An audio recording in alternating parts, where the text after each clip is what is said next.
Sir, that card doesn't belong to you. The hotel clerk's words cut through the marble lobby like a blade. Jennifer Walsh slides the Black American Express card back across the counter, refusing to touch it with her bare fingers. She uses a tissue instead. Damian Ashworth stands there in wrinkled khakis and worn sneakers, 42 years old, just off a 16-hour flight from Lagos. He needs a room for 3 hours before his morning meeting. The exhaustion shows in his eyes, but something else flickers there too. Something the clerk doesn't see. These stories rarely make headlines. Real-life stories of quiet humiliation in five-star lobbies. But this one will change everything. Check-in closes in 45 minutes, sir. I suggest you try the Motel 6 down the street. Damian places his boarding pass on the counter. First-class ticket. Destination, private terminal. Have you ever held all the power in the exact moment someone judged you powerless? The Meridian Grand Hotel lobby buzzes with evening energy. Crystal chandeliers cast warm light over Italian marble floors. Business travelers check phones while tourists snap photos of the gold-leafed ceiling. Jennifer Walsh has worked guest relations for 8 years. Her name tag gleams under the lobby lights. Guest Relations Manager. She's handled difficult situations before. Credit card fraud attempts. Stolen identities. This feels familiar. Ma'am, I understand your concern, Damian says, his voice steady. Could you please run the card again? Jennifer crosses her arms. She speaks to his chest, not his face. Sir, I've seen sophisticated fraud attempts before. This card looks too perfect. Around them, conversations pause. A businessman in a navy suit glances over from the concierge desk.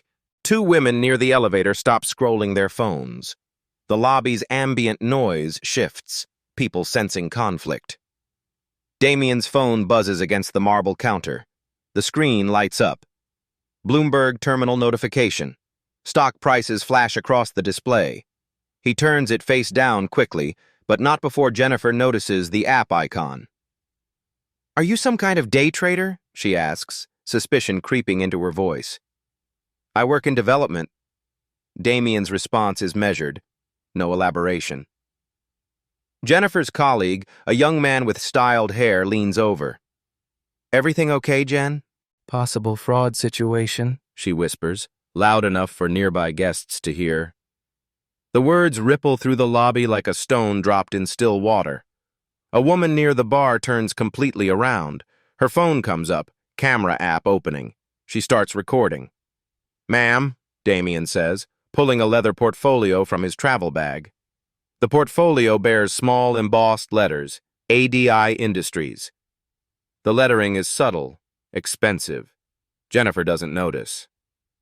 I need to call security, she announces, reaching for the desk phone.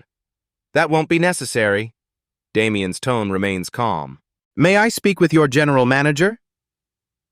Jennifer pauses, phone halfway to her ear. Something in his voice, not threatening, but absolute, makes her hesitate. The woman recording near the bar starts a live stream. Y'all, I'm watching something crazy at the Meridian Hotel right now. Her voice carries across the marble space. They're accusing this black businessman of credit card fraud. The viewer count climbs, 12, 27, 43, 67. Jennifer completes her call. Security is on the way. Sir, I'm going to need you to step aside and let me serve other guests. But there are no other guests in line. The lobby has reorganized itself around this moment. 12 people now watch openly. 3 phones record from different angles.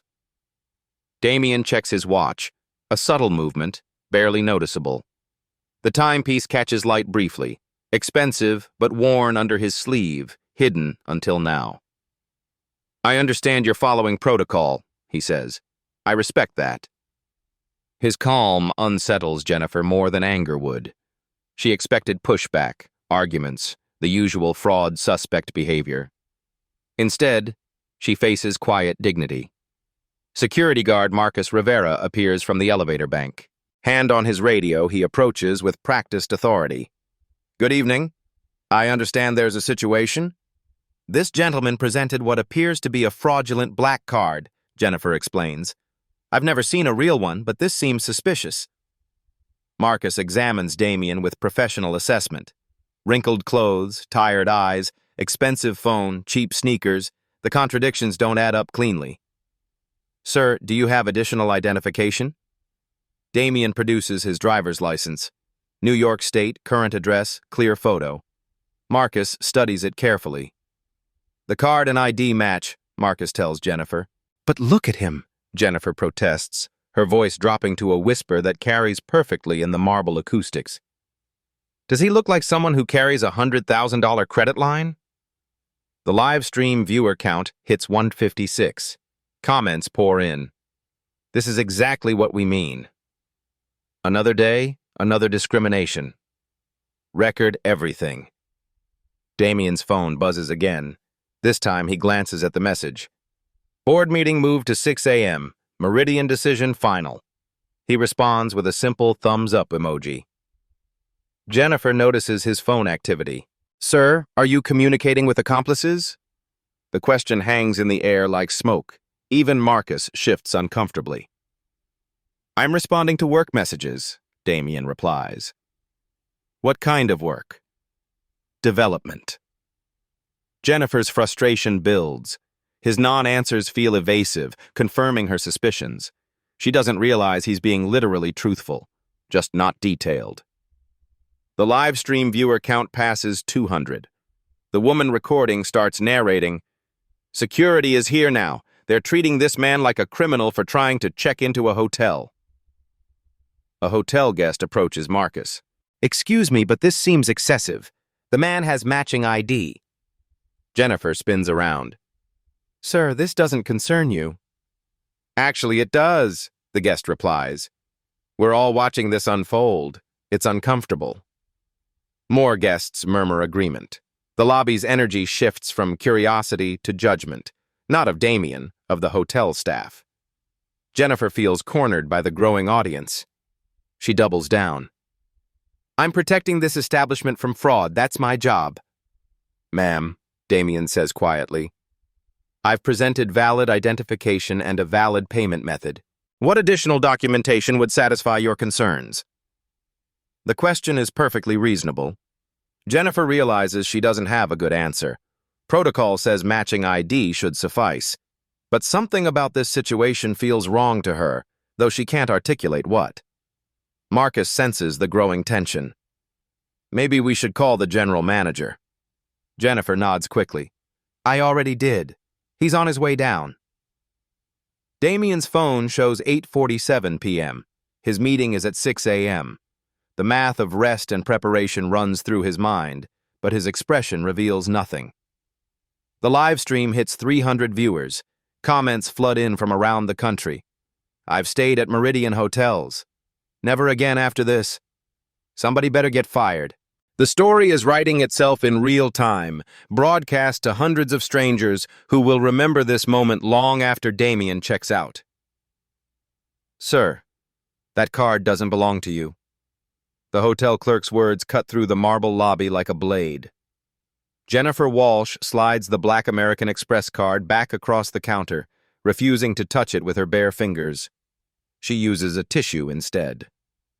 Damien Ashworth stands there in wrinkled khakis and worn sneakers. 42 years old, just off a 16-hour flight from Lagos. He needs a room for 3 hours before his morning meeting. The exhaustion shows in his eyes, but something else flickers there too, something the clerk doesn't see. These black stories rarely make headlines, real-life stories of quiet humiliation in five-star lobbies. But this one will change everything. Check-in closes in 45 minutes, sir. I suggest you try the Motel 6 down the street. Damien places his boarding pass on the counter. First-class ticket. Destination: private terminal. Have you ever held all the power in the exact moment someone judged you powerless? The Meridian Grand Hotel lobby buzzes with evening energy. Crystal chandeliers cast warm light over Italian marble floors. Business travelers check phones while tourists snap photos of the gold-leafed ceiling.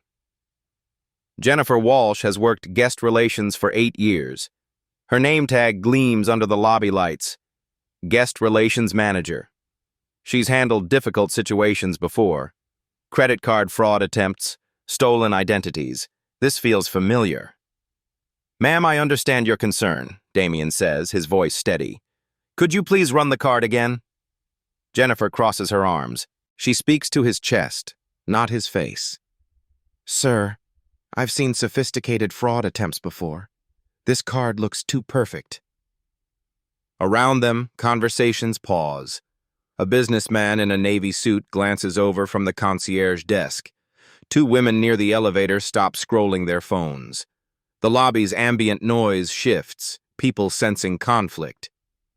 Damien's phone buzzes against the marble counter. The screen lights up. Bloomberg terminal notification. Stock prices flash across the display. He turns it face down quickly, but not before Jennifer notices the app icon. "Are you some kind of day trader?" she asks, suspicion creeping into her voice. "I work in development." Damien's response is measured. No elaboration. Jennifer's colleague, a young man with styled hair, leans over. "Everything okay, Jen?" "Possible fraud situation," she whispers, loud enough for nearby guests to hear. The words ripple through the lobby like a stone dropped in still water. A woman near the bar turns completely around. Her phone comes up, camera app opening. She starts recording. "Ma'am," Damien says, pulling a leather portfolio from his travel bag. The portfolio bears small embossed letters, ADI Industries. The lettering is subtle, expensive. Jennifer doesn't notice.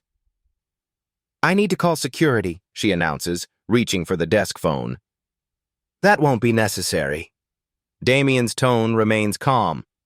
"May I speak with your general manager?" Jennifer pauses, phone halfway to her ear.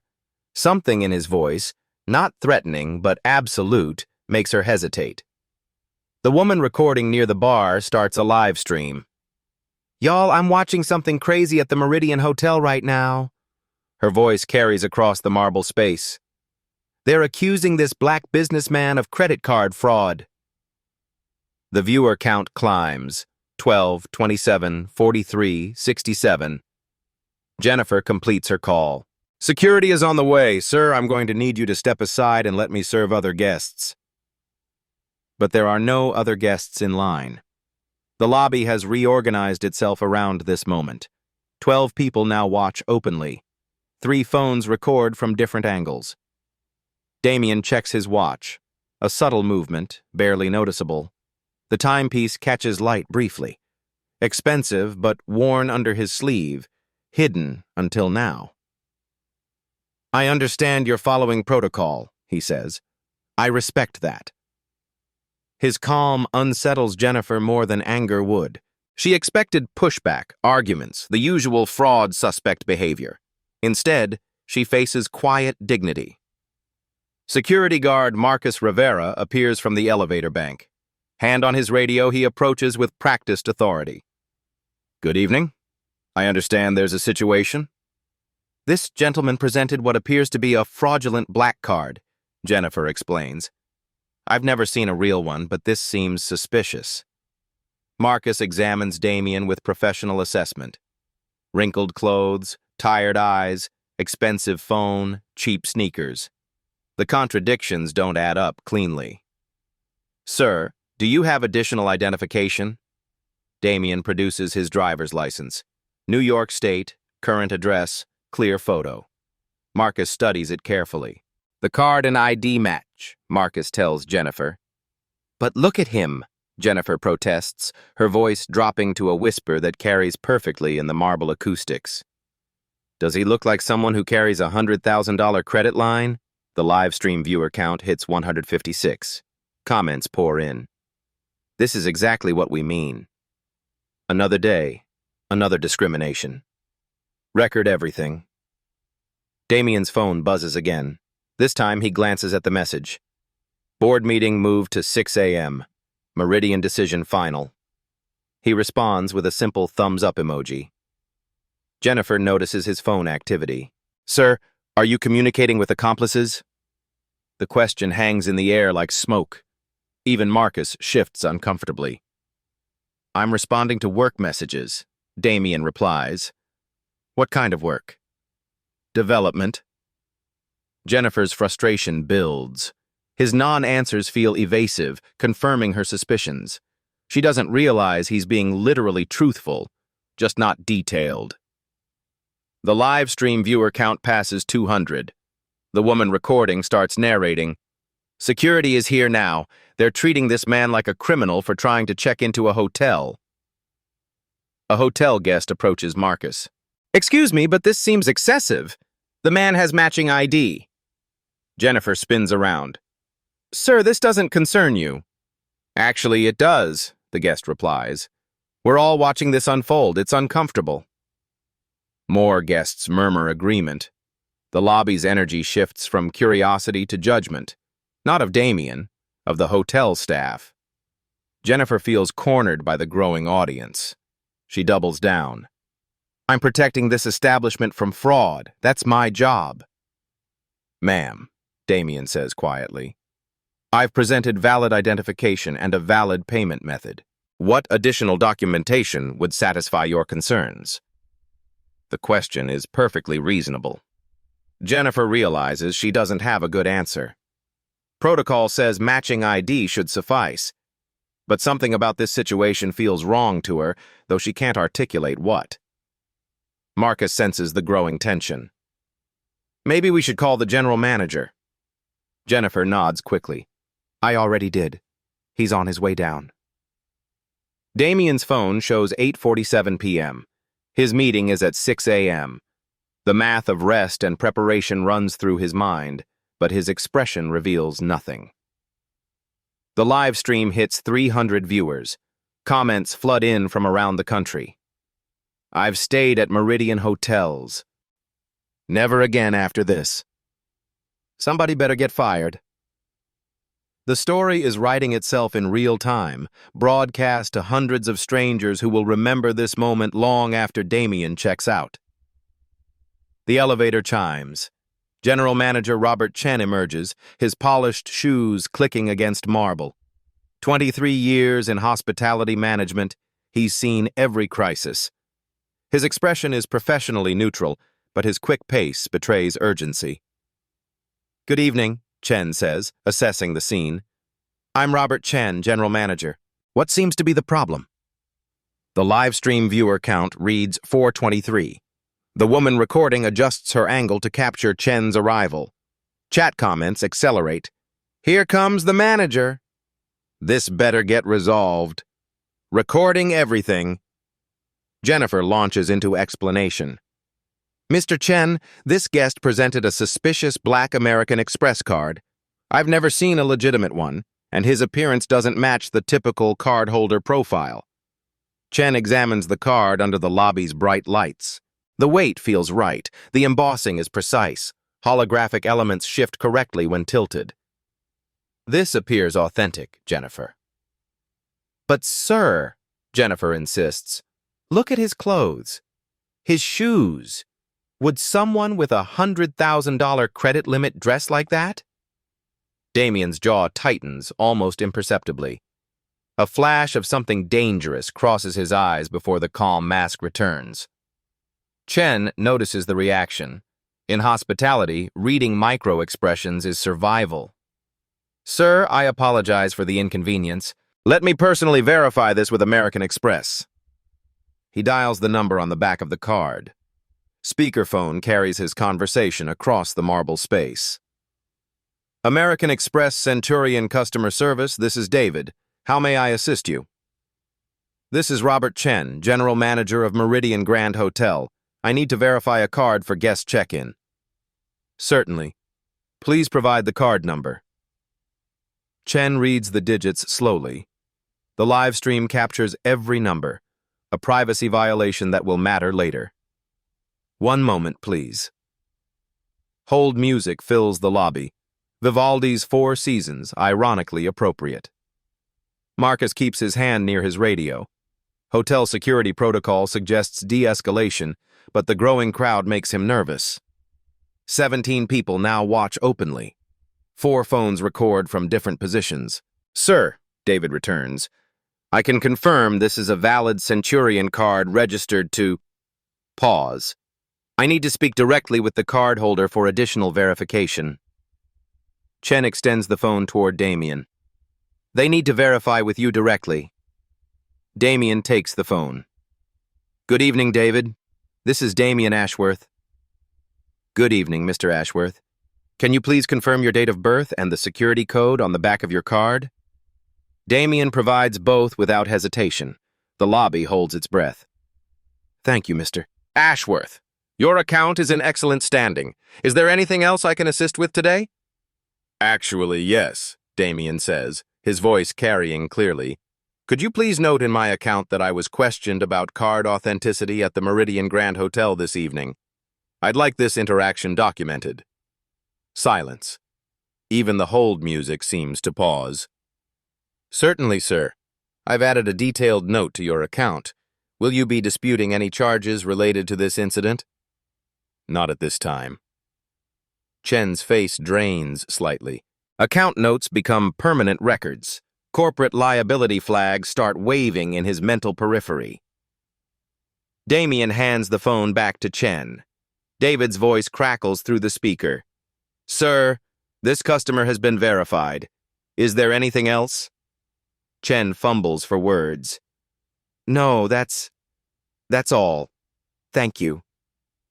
The call ends. The lobby buzzes with whispered conversations. The live stream viewer count hits 612. Jennifer stands frozen. Her fraud theory just collapsed publicly. But instead of backing down, she doubles down on different grounds. "Even if the card is real," she says, loud enough for everyone to hear, "we have the right to refuse service to anyone." The words hang like a toxic cloud. Marcus actually steps back from her. Several guests gasp audibly. Chen spins toward Jennifer, eyes wide with horror. "Jennifer, that's not—" "It's hotel policy," she continues, emboldened by desperation. "Section 4.2 of the Guest Services Manual. We can refuse service for any reason." She's technically correct. The policy exists. But invoking it now, after questioning the card's authenticity, creates a legal minefield. Damien's phone buzzes.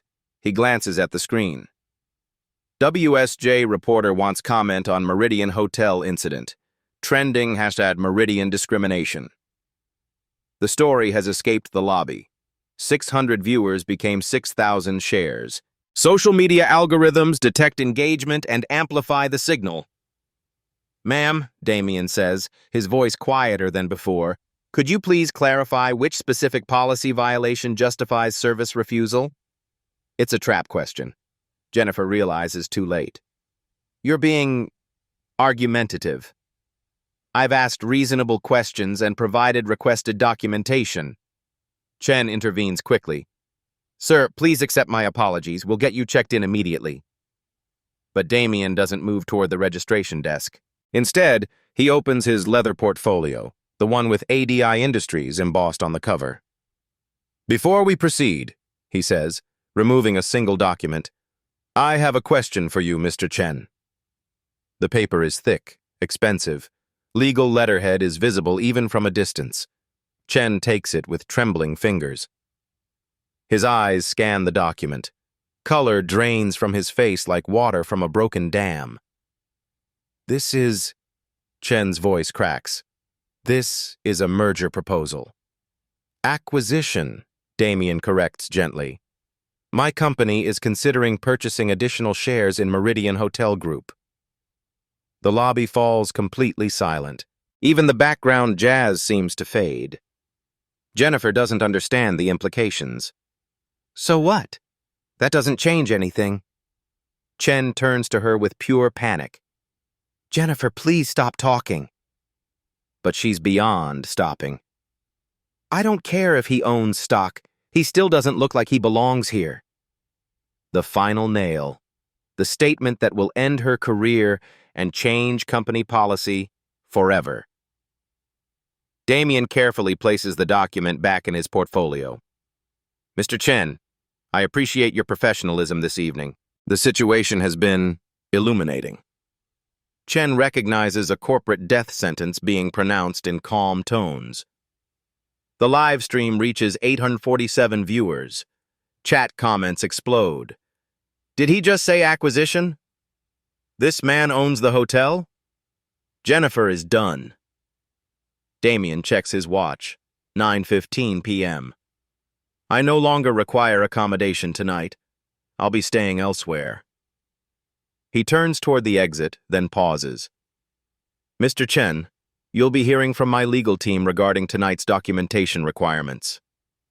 Each word is measured, careful, legally precise. And Jennifer, he adds, not turning around, you've taught me something valuable about your establishment's values.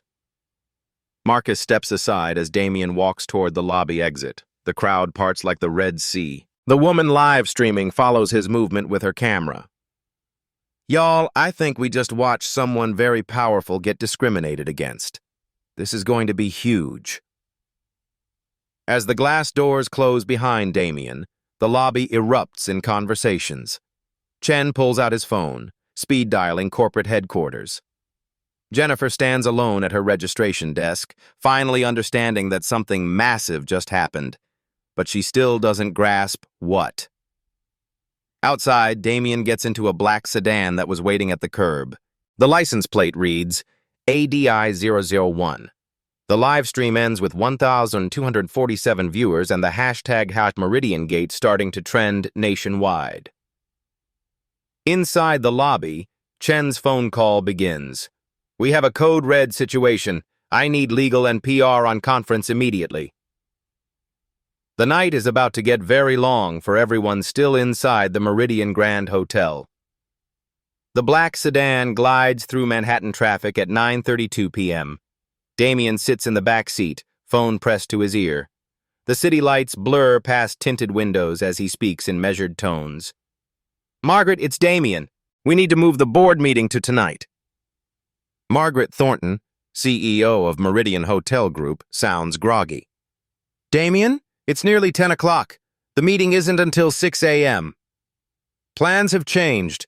I'm invoking Section 12.4 of our partnership agreement. Emergency session required within 4 hours of notification. Silence on the line. Margaret knows corporate law. Section 12.4 is rarely used, only for matters affecting fundamental business relationships. What happened? I'll explain in person. Conference room 47, Meridian Tower, 1 hour. The call ends. Damien's driver glances in the rearview mirror. Meridian Tower, sir? Yes. And contact legal. Tell them to bring the acquisition contracts. Back at the hotel, chaos unfolds in slow motion. Chen paces behind the registration desk, phone glued to his ear. Yes, I understand the implications. No, I don't think he's bluffing. Jennifer has been sent to the back office. Her access codes are already suspended. Security footage is being pulled. Legal teams are mobilizing. The live stream video has been screen recorded and shared across platforms. TikTok, Twitter, Instagram stories. The hashtag #MeridianGate spreads like wildfire through social justice networks. At 10:15 p.m., a sleek town car pulls up to Meridian Tower. The building stretches 49 floors into the night sky. Corporate headquarters for a hospitality empire worth $8.4 billion. Damien enters through the executive entrance. No security checkpoint for him. His biometric data grants instant access. The elevator reads his fingerprint and automatically selects the 47th floor. Margaret Thornton waits in the glass-walled conference room. 58 years old, silver hair pulled back severely. She's built Meridian from a regional chain into a global powerhouse. Tonight, she faces the most dangerous conversation of her career. Damien, she says as he enters, you look tired. 16-hour flight from Lagos. Productive meetings with the Nigerian Development Authority. He sets his leather portfolio on the mahogany table. The ADI Industries embossing catches the conference room's LED lighting. The Lagos expansion is approved, he continues. 47 hotels across West Africa, 1.2 billion in development capital. Margaret's eyes widen.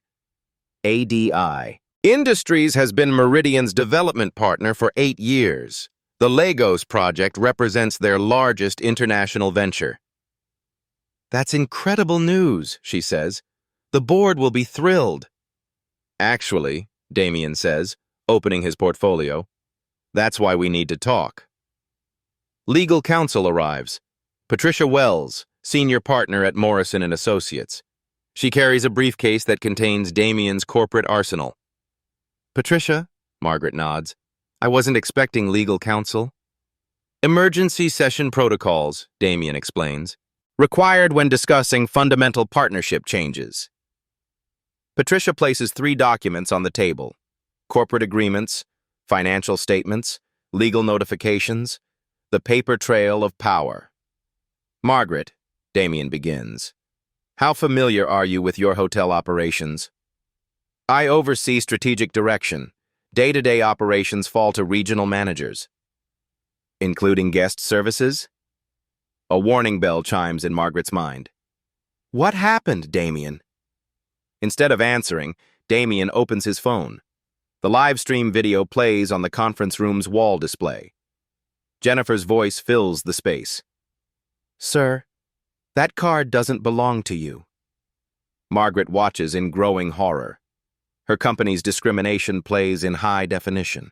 Every word, every gesture, every moment of humiliation broadcast to the world. This was tonight, Damien says quietly, at your Meridian Grand Hotel. The video continues. Jennifer using a tissue to handle his credit card. Security being called. The crowd of witnesses recording everything. Margaret's face goes ashen. Damien, I am so sorry. This is completely unacceptable. It gets worse. The video reaches Jennifer's final statement. I don't care if he owns stock. He still doesn't look like he belongs here. Margaret actually winces. Corporate liability lawyers call statements like that smoking guns, undeniable proof of discriminatory intent. How many people have seen this? She asks. Patricia checks her phone. Current social media reach estimates suggest 2.3 million impressions across platforms. The story is trending in 12 major markets. The numbers hit Margaret like physical blows. Brand damage in hospitality spreads exponentially. One viral discrimination incident can destroy decades of reputation building. What do you need from me? Margaret asks. Full investigation? Terminations? Public apology? Damien closes his phone. The room falls silent except for the building's mechanical hum. I need you to understand something, Margaret.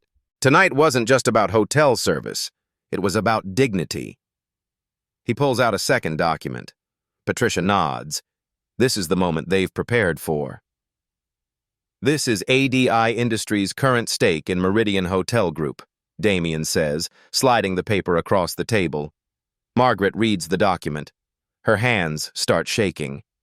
23%, she whispers. Acquired over 8 years through our partnership agreements. Every successful development project converted to equity shares. The room's temperature seems to drop.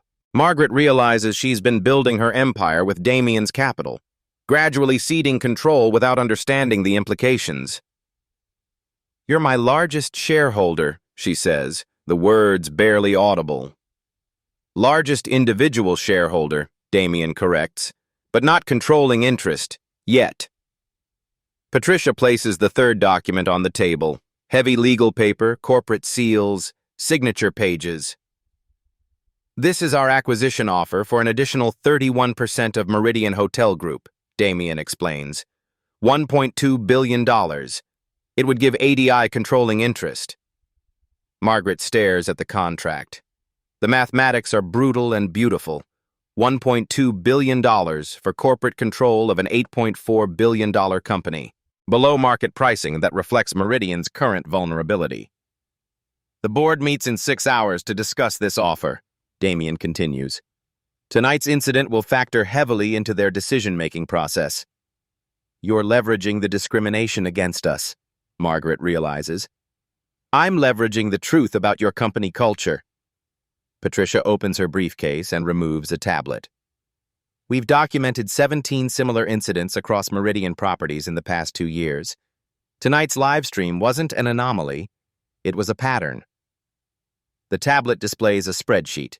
Dates, locations, incident descriptions.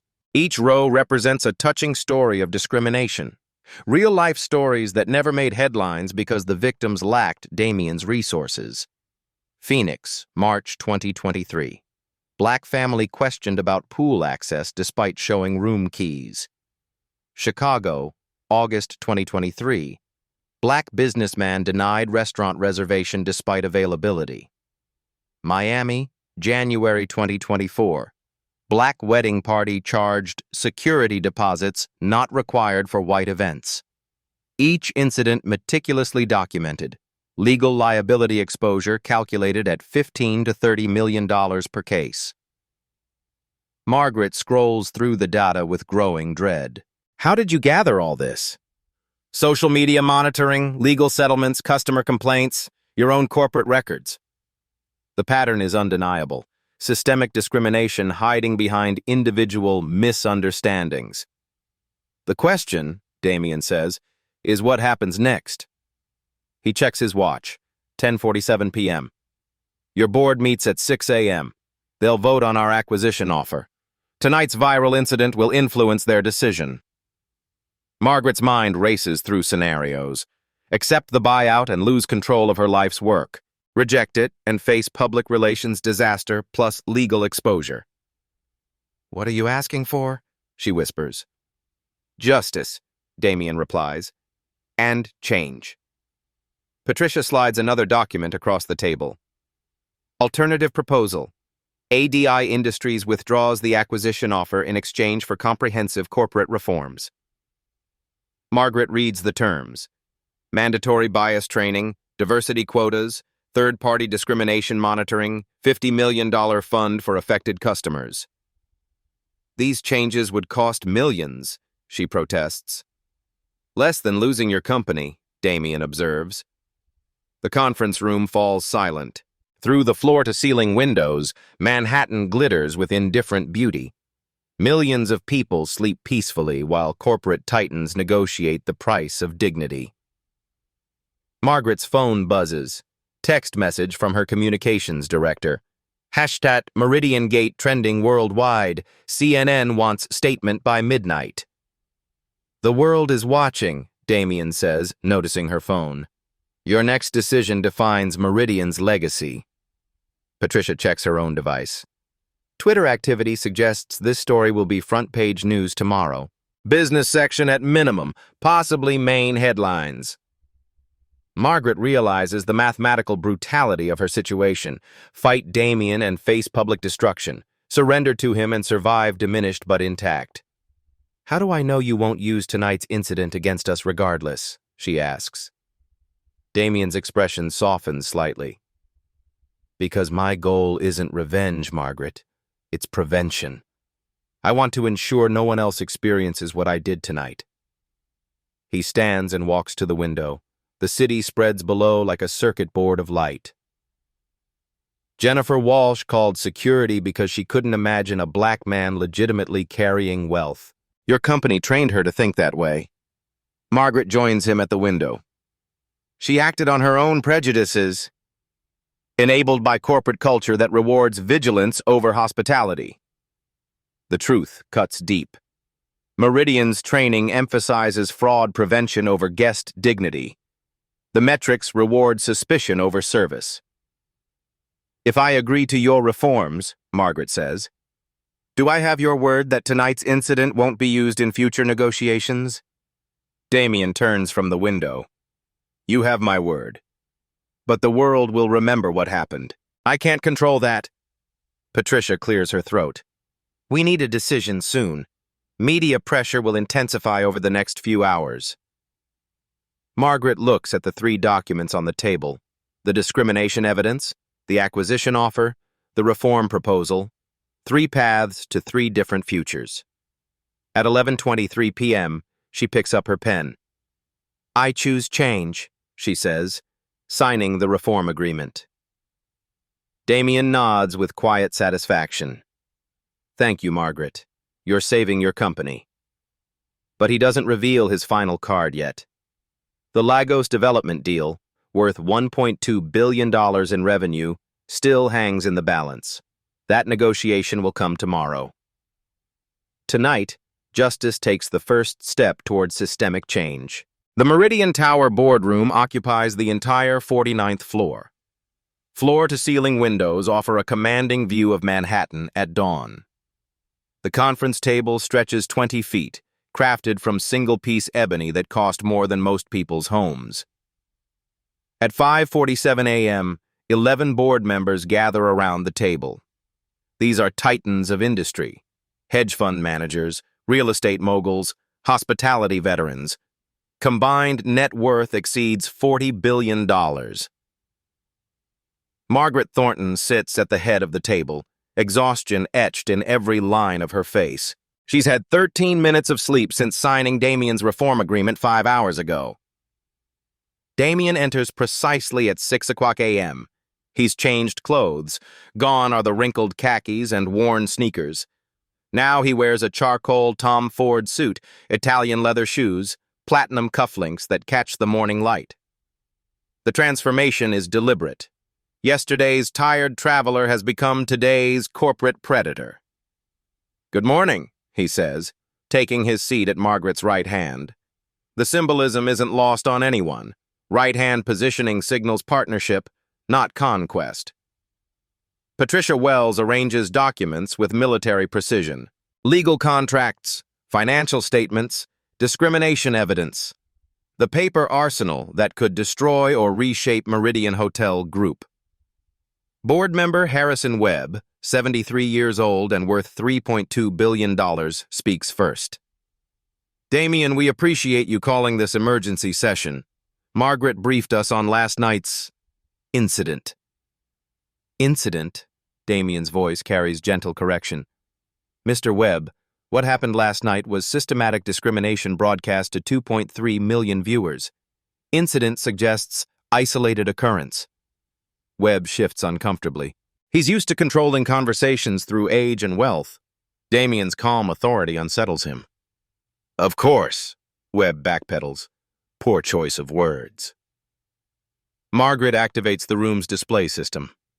The live stream video plays in high definition across 3 wall-mounted screens. Jennifer's words echo through expensive speakers. "Sir, that card doesn't belong to you." The board watches in uncomfortable silence. These are people who've never experienced discrimination based on appearance. The concept is intellectually understood but emotionally foreign. The video reaches its climax. Jennifer using a tissue to handle Damien's credit card, security being called, the crowd of witnesses recording everything. When it ends, the boardroom remains silent for 37 seconds. Board member Sarah Chen, no relation to the hotel manager, breaks the silence. "This is a public relations catastrophe." "It's more than that," Damien replies. "It's a corporate culture revelation." Patricia distributes tablets to each board member. These contain documentation of similar incidents across 17 Meridian properties. Each represents potential legal liability ranging from $500,000 to $2.3 million per case. The tablets display a damning pattern. Phoenix, Chicago, Miami, Seattle, Denver. City after city, month after month, discrimination disguised as security protocols. Board member James Morrison studies his tablet with growing alarm. Total exposure could exceed $30 million. Minimum, Patricia corrects. That's before punitive damages, lost revenue from brand degradation, and regulatory investigations. Margaret watches her life's work dissected by mathematics. Every discriminatory act now carries a price tag measured in millions. "What do you propose?" asks board member Linda Hayes, the only other woman in the room. Damien stands and walks to the windows. Dawn light transforms Manhattan into a golden circuit board of ambition and achievement. I propose two paths, he says without turning around. Acquisition or reformation. He faces the board, hands clasped behind his back. Path 1, ADI. Industries purchases controlling interest in Meridian Hotel Group for $1.2 billion. Current market valuation suggests this is below fair value, but circumstances require pragmatic pricing. Webb leans forward. That's a hostile takeover disguised as partnership. Nothing hostile about it, Damien replies. I'm offering to save your company from self-destruction. Patricia places the acquisition contract on the table. All terms are clearly defined. ADI Industries would assume operational control while maintaining current board structure and employment agreements. The board members exchange glances. Corporate control for $1.2 billion represents both salvation and surrender. What's path 2? Margaret asks, though she already knows. Comprehensive reform, Damien says, returning to his seat. ADI. Industries withdraws the acquisition offer in exchange for systematic changes to prevent future discrimination. Patricia distributes the reform proposal: mandatory bias training every 90 days, diversity quotas for management positions, third-party monitoring systems, $50 million compensation fund for affected customers. These reforms would cost millions annually, Webb protests. Less than losing your company, Damien observes, and significantly less than current legal exposure. Board member Chen studies her tablet. The social media data is devastating. Meridian Gate has generated 4.7 million impressions overnight. Brand sentiment has dropped 23%. Morrison adds grimly, 3 major corporate clients have already canceled conferences. Combined revenue loss exceeds $8 million. The mathematics of reputation become clear. Discrimination carries price tags that compound exponentially through lost business, legal settlements, and regulatory scrutiny. Margaret checks her phone. CNN, Fox Business, and CNBC all want interviews this morning. The Wall Street Journal is running front-page coverage. What's their angle? Hayes asks. Hotel giant faces discrimination scandal as major shareholder demands change, Margaret reads. They know about ADI's ownership stake. Webb realizes the deeper implications. You've been planning this. I've been documenting your company's failures, Damien corrects. Last night simply provided undeniable evidence. Patricia opens her briefcase and removes a final document. There's one additional factor the board should consider. She places the Lagos development agreement on the table. Margaret's eyes widen. She'd forgotten about the Nigerian expansion in the chaos of discrimination damage control. ADI Industries has secured development rights for 47 hotels across West Africa, Patricia explains. Total project value, $1.2 billion. Revenue projections suggest $200 million annually for Meridian Hotel Group. The board studies the numbers with growing excitement. The Lagos project represents Meridian's largest international expansion opportunity. However, Patricia continues, ADI Industries maintains the right to select alternative hospitality partners. The threat hangs in the air like smoke. Lose Damien as a partner, lose the Lagos opportunity. The development deal becomes leverage in the discrimination negotiation. Webb finally understands the trap's sophistication. You're holding our expansion hostage. I'm offering opportunity contingent on character, Damien replies. Companies that discriminate don't deserve international growth. Morrison runs calculations on his tablet. Losing the Lagos deal would cost us $200 million annually. The acquisition offer suddenly looks generous. Or, Margaret interjects, we could choose reform and maintain our partnership with ADI. The board faces stark mathematics. Accept discrimination reforms and prosper, or resist change and face corporate destruction. Hayes speaks carefully. If we agree to your reform proposal, do we have guarantees about future partnership opportunities? You have my commitment to judge Meridian based on actions, not history, Damien says. Prove you've changed, and ADI will continue investing in your growth. Patricia checks her watch. Media interviews begin in 2 hours. The board's decision will be public knowledge by market opening. Webb struggles with corporate pride versus survival instinct. These reforms essentially give you oversight authority without ownership control. They give affected communities protection from discrimination, Damien corrects. Corporate oversight is simply the mechanism. The boardroom falls silent except for air conditioning and distant traffic. 11 powerful people contemplate surrender to moral authority. At 6:43 a.m., Margaret calls for a vote. All in favor of accepting ADI Industries' reform proposal? 8 hands rise immediately. Hayes and Morrison join after hesitation. Webb sits with arms crossed, the sole holdout. Motion carries, Margaret announces. Meridian Hotel Group accepts comprehensive discrimination reforms in partnership with ADI. Industries. Damien nods with quiet satisfaction. Thank you. You're saving your company and protecting future guests. Webb finally raises his hand. Make it unanimous. I still think you're holding us hostage, but I respect your methods. Not hostage, Damien replies.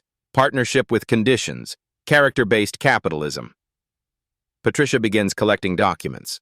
The acquisition contracts return to her briefcase, unused, but not forgotten. The reform agreements bear fresh signatures, corporate DNA that will reshape hospitality industry standards. Margaret extends her hand to Damien. Partners? Partners, he confirms, shaking her hand with firm dignity. Outside the tower windows, Manhattan awakens to news of corporate transformation. At Meridian Gate continues trending as justice takes precedence over profit margins. The showdown ends not with conquest, but with commitment to change. 3 months later, the Meridian Grand Hotel lobby looks identical but feels transformed. The same Italian marble floors, crystal chandeliers, and gold-leafed ceiling, but something fundamental has shifted in the atmosphere. Jennifer Walsh is gone, terminated within 4 hours of the live stream going viral. Her final paycheck included a mandatory bias training certificate, ironic paperwork for someone who would never work in hospitality again. Robert Chen received a different fate. Suspended for 2 weeks, then reassigned to Meridian's new Diversity and Inclusion Department. His punishment became his purpose, implementing the reforms he witnessed being born. At 2:30 p.m. on a Tuesday, Chen stands before 47 hotel managers via video conference. The screen displays faces from Phoenix, Chicago, Miami, Seattle, every property where discrimination incidents were documented. Today marks 90 days since implementation of the Dignity First service standards, Chen announces. Let's review the metrics. Numbers fill the presentation slides. 12,000 employees completed bias training. Guest satisfaction scores increased 23% industry-wide. Discrimination complaints dropped 89% across all properties. But the most telling statistic appears last. 0 viral incidents since the Meridian Gate scandal. In Lagos, Nigeria, construction crews break ground on the first of 47 new hotels. The Lagos Meridian will employ 2,300 local workers and inject $47 million annually into the regional economy. Damien Ashworth stands on the construction site, wearing a hard hat and safety vest over his business suit. The contrast is deliberate, power comfortable in any environment. Mr. Ashworth, asks a reporter from Bloomberg, West Africa, how does this expansion relate to the discrimination reforms at Meridian Properties? Character creates opportunity, Damien replies, watching concrete being poured for the foundation. Companies that respect dignity earn the right to grow. The reporter scribbles notes. Will ADI Industries pursue similar partnerships with other hospitality chains? When they demonstrate similar commitment to equality. Back in New York, Margaret Thornton reviews quarterly reports in her 49th floor office. The numbers tell a story of transformation. Brand sentiment recovered to pre-scandal levels, Corporate bookings increased 15%. Legal settlements paid totaled $12.7 million. Expensive lessons in institutional prejudice. Her assistant knocks and enters. "Ma'am, the Ashworth Foundation wants to schedule a meeting about the scholarship program." Margaret nods. "Tell them I'm available any time this week." The Ashworth Foundation emerged 6 weeks after the Meridian Gate incident. Funded with $50 million from the reform settlement, it provides scholarships for minority students pursuing hospitality management degrees. The first recipient was Maria Santos, a 22-year-old from Phoenix whose family was questioned about pool access at a Meridian hotel in 2023. Her scholarship covers full tuition at Cornell's hotel administration program.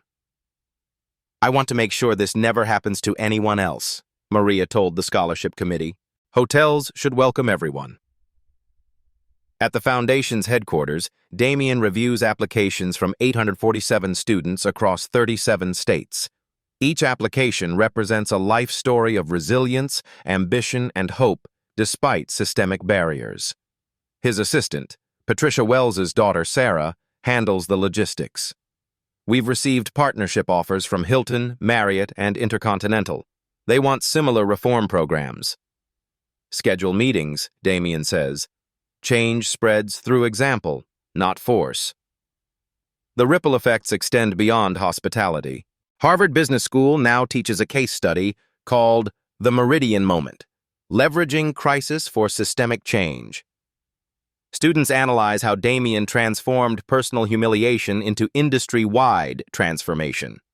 Professor Amanda Chen, Robert's sister and a specialist in organizational behavior, explains to her MBA class, "Traditional activism often focuses on punishment. Ashworth focused on prevention. He didn't destroy Meridian. He rebuilt it." One student raises her hand. But wasn't he being vindictive, using his power to force compliance? Was he? Professor Chen counters. Or was he using leverage to create systems that protect others from experiencing what he endured? The debate continues as it should. Justice and power intersect in complex ways that resist simple answers. At 6 p.m., Damien's sedan pulls up to the Meridian Grand Hotel. He hasn't stayed here since the discrimination incident, but tonight he's meeting Margaret for dinner in the hotel restaurant. The same doorman who witnessed his humiliation 3 months ago now greets him warmly. "Good evening, Mr. Ashworth. Welcome back." "Thank you, Marcus." The lobby buzzes with evening energy, but the atmosphere feels different. Staff members make eye contact with all guests. Security officers remain stationed discreetly, no longer hypervigilant about suspicious behavior. At the registration desk, a new guest relations manager processes check-ins with professional warmth. Her name tag reads, Sarah Kim, Guest Relations Manager. She's 28, Korean-American, hired specifically as part of Meridian's diversity initiative. Margaret waits in the restaurant, reviewing her tablet. "Damien, thank you for coming. How was Lagos?" "Productive. Construction is ahead of schedule." They order dinner. Margaret chooses salmon, Damien selects the lamb, and discuss business with the comfortable rhythm of successful partners. "The employee surveys came back positive," Margaret reports. 93% approval for the new training programs. "And guest feedback?" "Overwhelmingly positive. People notice when they're treated with genuine respect." Damien nods, satisfied but not surprised. Character-based capitalism works. Who knew? Their dinner arrives as the sun sets over Manhattan. Through the restaurant windows, the city glows with ambition and possibility. "Any regrets?" Margaret asks. Damien considers the question carefully. "About the discrimination?" "Yes." "About the response?" "None." "Would you do it differently?" "I'd prefer never to have experienced it at all." They eat in comfortable silence, two titans of industry who learned that true power comes from lifting others, not crushing enemies. Outside, life continues. Real-life stories unfold in hotel lobbies, corporate boardrooms, and scholarship applications. Some stories end in humiliation, others in transformation. The choice belongs to those with power to decide which ending they'll write. 2 years have passed since that November evening at the Meridian Grand Hotel. The live stream video still circulates on social media platforms, a digital monument to the moment when quiet dignity defeated loud prejudice. Damian Ashworth's story has become legend in business schools and civil rights organizations, not because he destroyed his enemies, but because he transformed them into allies. The Meridian moment proves that sustainable change comes through strategic patience, not explosive anger. The numbers tell the story of systemic transformation. Across 847 Meridian properties worldwide, discrimination complaints have dropped 94%. Employee diversity has increased 67% in management positions. Guest satisfaction scores reached all-time highs in every market. More importantly, the ripple effects spread far beyond one hotel chain. Hilton, Marriott, Intercontinental, and 37 other hospitality companies have implemented similar dignity-first policies. The Ashworth Foundation has awarded scholarships to 1,247 students, creating a generation of hospitality leaders trained in equality. Jennifer Walsh completed her court-mandated bias training and now works for a nonprofit organization focused on workplace discrimination prevention. Her LinkedIn profile includes a public apology and commitment to educational advocacy. Redemption, it turns out, is possible even after viral humiliation. Robert Chen leads Meridian's diversity department with the passion of someone who witnessed transformation firsthand. Under his leadership, the company has become an industry model for inclusive hospitality. His sister Amanda continues teaching the Meridian Moment case study at Harvard, inspiring future business leaders to choose character over profit margins. Margaret Thornton recently received the hospitality industry's Humanitarian Award for her leadership in implementing systematic reforms. In her acceptance speech, she credited Damian with saving her company from its own blind spots. True partnership, she told the audience of 2,000 hospitality executives, requires the courage to confront uncomfortable truths about ourselves. The Lagos expansion has generated $312 million in annual revenue for Meridian, validating Damian's belief that ethical business practices create sustainable prosperity. ADI Industries now partners with hospitality companies across 4 continents, always with character-based contract clauses. But perhaps the most meaningful change is invisible. The countless discrimination incidents that never happened because policies changed, hearts opened, and systems reformed. These touching stories remain unwritten because they were prevented rather than endured. Black stories that end in dignity rather than humiliation. Life stories that unfold in welcome rather than suspicion. Every day in hotel lobbies around the world, Black executives check in without question. Their credit cards are processed with respect. Their humanity is acknowledged without hesitation. The Meridian moment created space for ordinary dignity to flourish. Damian continues leading ADI Industries with the same quiet authority he displayed that November evening. His power comes not from wealth or influence, but from the moral clarity that transforms crisis into opportunity. Real-life stories like his remind us that change is possible when courage meets strategy, when dignity confronts discrimination, when one person's humiliation becomes humanity's lesson. The hotel lobby where it all began still bustles with travelers pursuing dreams and closing deals. The marble floors reflect the same crystal chandelier light, but the atmosphere carries something new. The knowledge that every guest deserves respect regardless of appearance, background, or assumptions. That's the true victory. Not corporate conquest, but cultural transformation. Not revenge, but reform.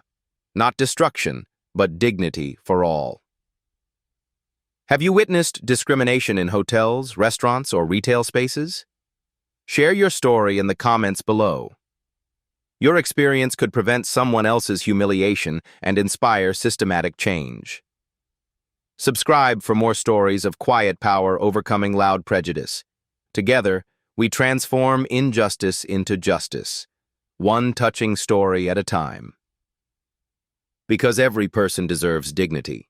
Every story matters. Every voice creates change.